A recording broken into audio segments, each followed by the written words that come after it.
During a family gathering, my wife insulted me, claiming she couldn't live with a loser and demanded a divorce. I simply replied, "Okay." A few days later, she remarried and showed up at my office with her new husband, clearly aiming to humiliate me. But when her husband saw me, he exclaimed, "Boss, what are you doing here?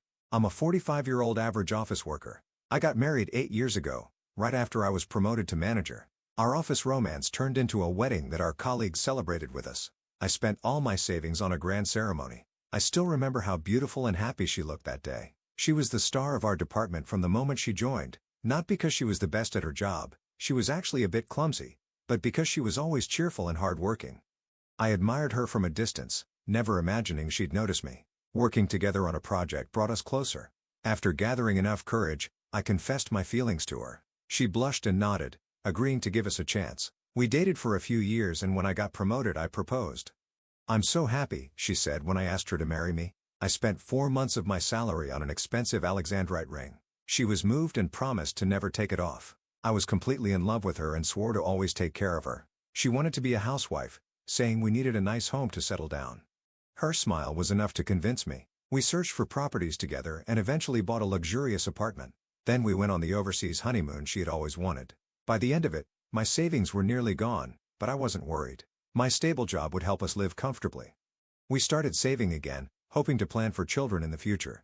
I dreamed of a happy, peaceful life, coming home to my wife and one day, to our kids. Losing my parents at a young age had made me long for a family of my own. Back then, I was excited about everything: marrying the woman I loved, securing a beautiful home, and dreaming of the future we'd share together. I never thought it would all turn out like this.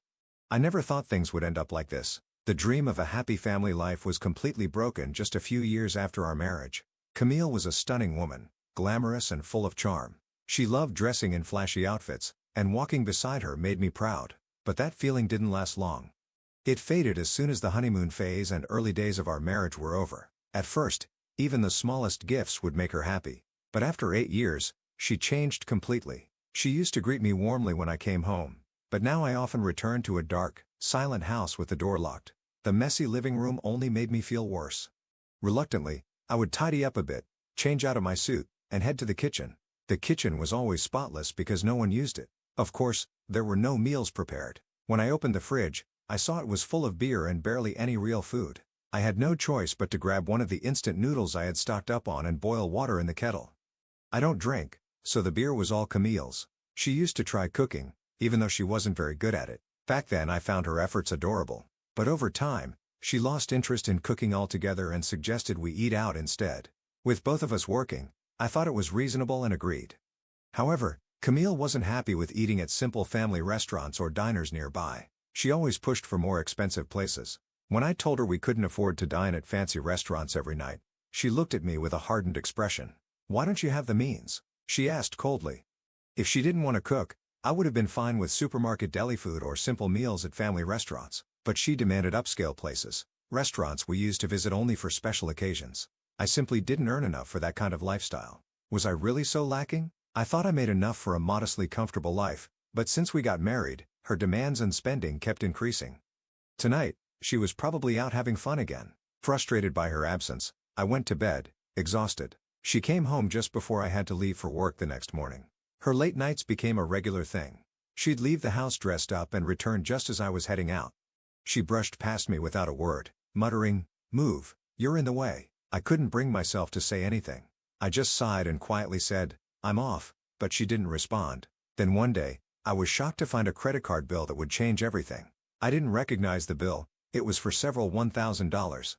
It turned out Camille had likely opened the credit card in my name without telling me. Frustrated, I called the credit card company to report the unauthorized charges, but because we were married, they said there was nothing they could do to reduce the charges. All I could do was block the card to prevent further use. When I looked at the detailed charges, I noticed a lot of money had been spent at the same store. Worried about what might be happening, I decided to hire a lawyer and a private investigator to find out the truth. What they uncovered was shocking. Camille had been spending her nights at nightclubs and showering money on her favorite dancer. I couldn't believe it. The money I worked so hard for, the money I thought was supporting our life together, was being wasted on another man. I couldn't ignore this any longer. I took some time off work and waited at home for Camille to come back. It was time to face the truth I'd been avoiding. Camille woke up past noon and seemed annoyed to see me there. She frowned. "Why are you here? It's my house. Why wouldn't I be here?" I replied calmly. She sneered. "Oh, the house is mine now. I changed the deed. Didn't I tell you?" Her laughter had none of the warmth I once loved. It was cold and cruel, coming from a completely different person than the one I had married. "I want to talk. Can you sit down?" I said. "Now you want to talk? Fine. I guess I can listen," she replied, sitting across from me with obvious reluctance. "You opened credit cards in my name without telling me. How much did you spend?" I asked. "I don't remember," she said carelessly. "I threw them away once they were blocked."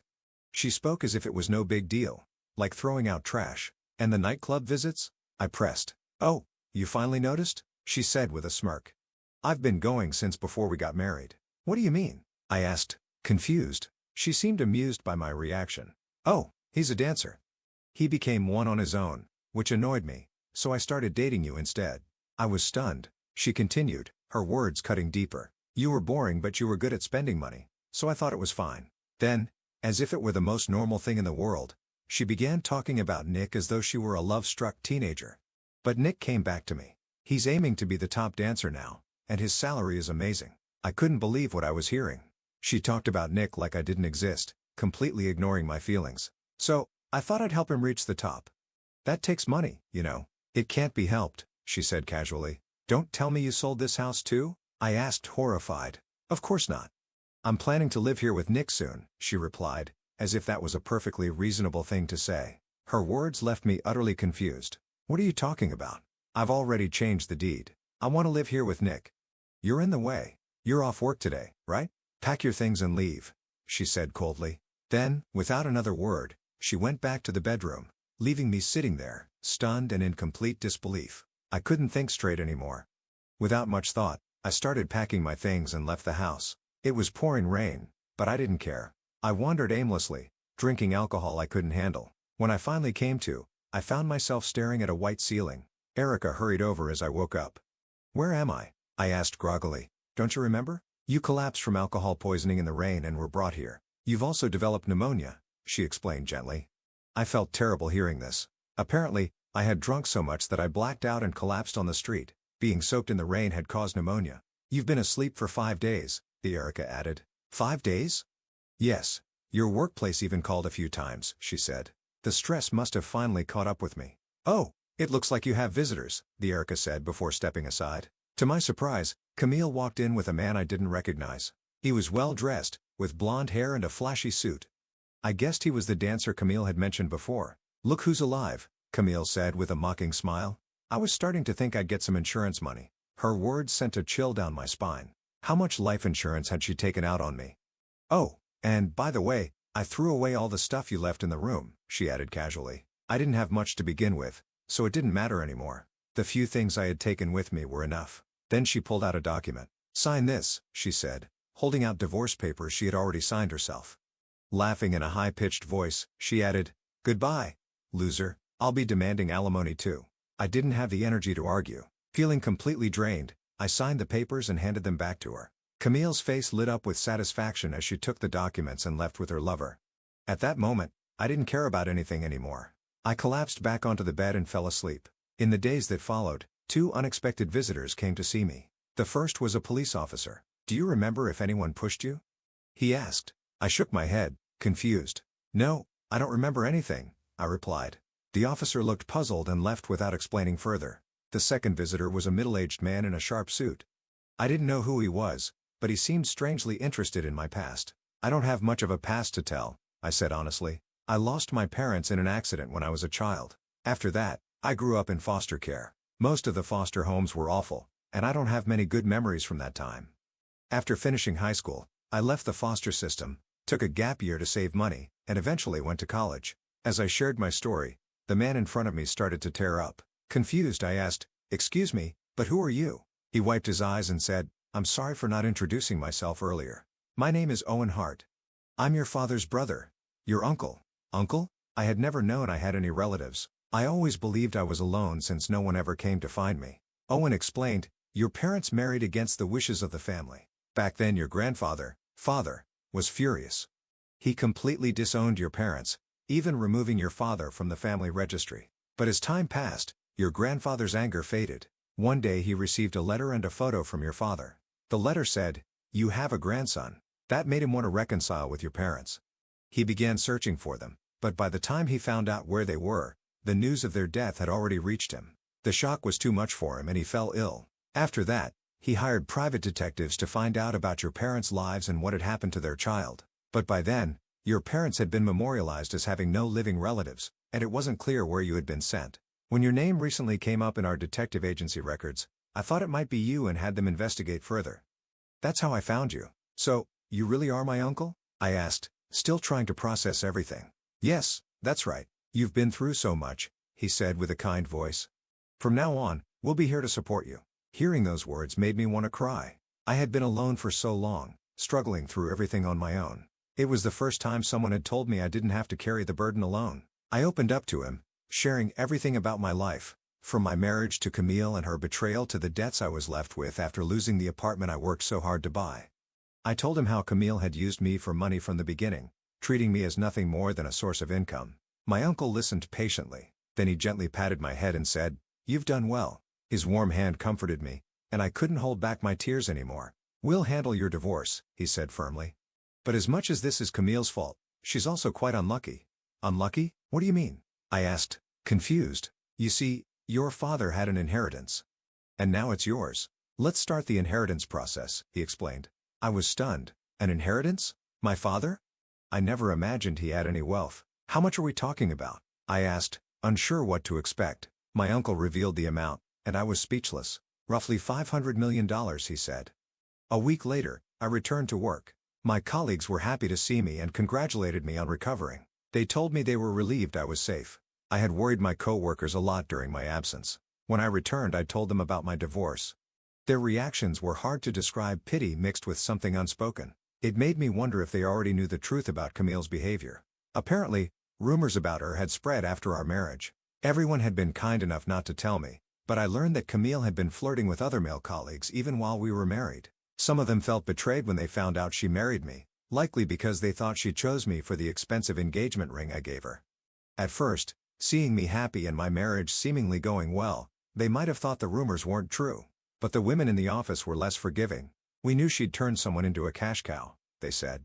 They were aware of her reckless spending and how she had complained about her boyfriend becoming a dancer. Back then, I was too in love and focused on getting married to notice any of this, so no one said anything. Now, there seemed to be a sense of guilt among my colleagues because of the messy divorce I had gone through. It was my own naivety. "No one else is to blame," I said with a smile, trying to lighten the mood. "At least I got to meet family I didn't even know I had." The atmosphere in the office softened, and I felt glad to be back at work. After being kicked out of my house, I was now staying in an apartment owned by the Hart family. When I offered to pay rent for the beautiful place, they told me, "This apartment was part of the inheritance meant for your father. You can live here without worrying." Still, I found it hard to believe that such a luxurious apartment could be part of the $500 million inheritance. I was just trying to get my life back to normal after everything that had happened. That's when my phone started ringing. It was Camille. What could she possibly want now? As soon as I answered, her voice burst through the phone. "How could you hide assets from your wife? That's the worst. And why should I have to pay alimony?" she screamed. I was confused. "What are you talking about?" I asked. "The divorce? You should have just quietly paid the alimony. Why did you start a lawsuit?" she yelled.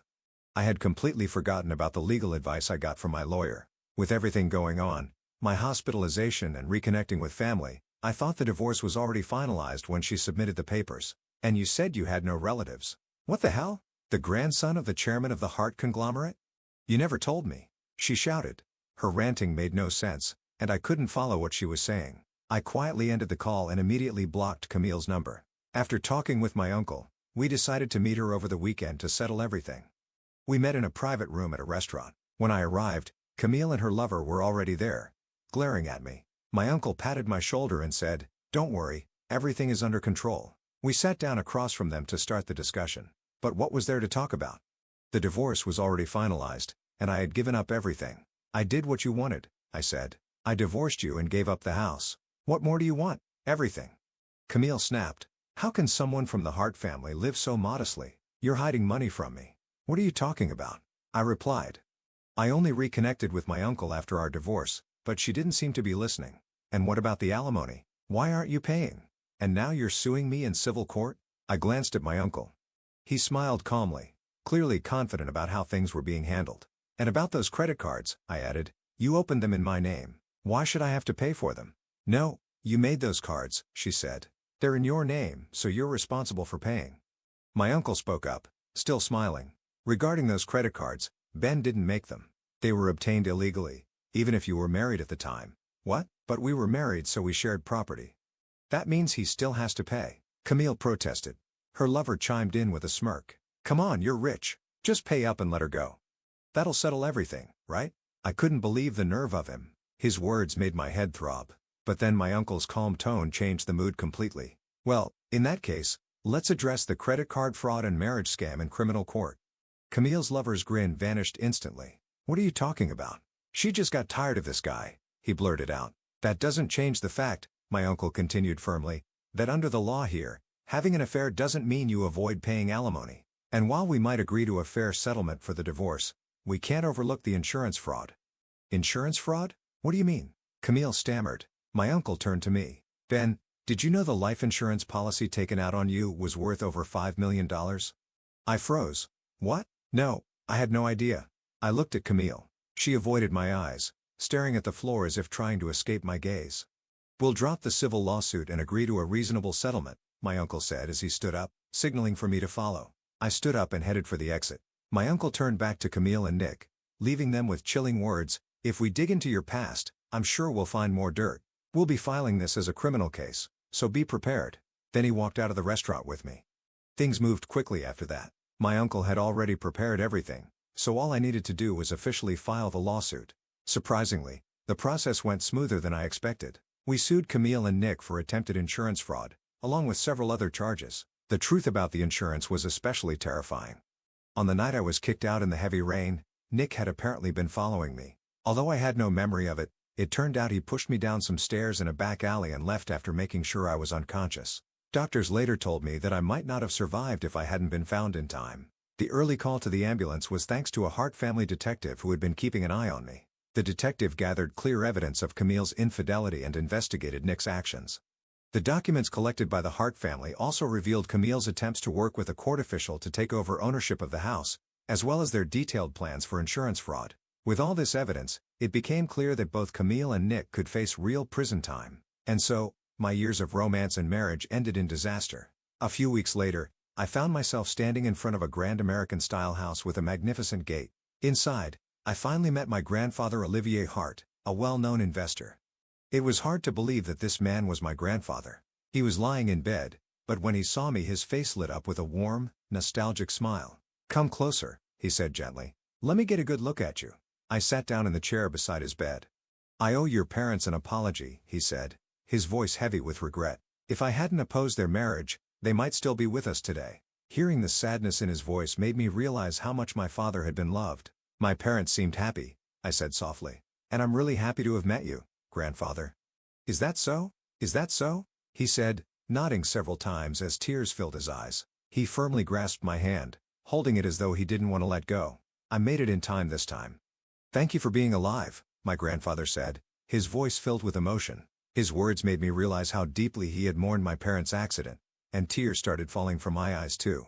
Yes, I said, my voice trembling, I'm grateful to my parents for bringing me into this world, and to you, grandfather and uncle. Hearing this, my grandfather smiled warmly, and my uncle, who was standing by the bed, looked at me with kindness. Thank you for finding me, I added. I thought I was alone in the world, and in my rush to create a family, I ended up failing. But now I found my real family. There's nothing that could make me happier than this. Now I am living a happy life with my family.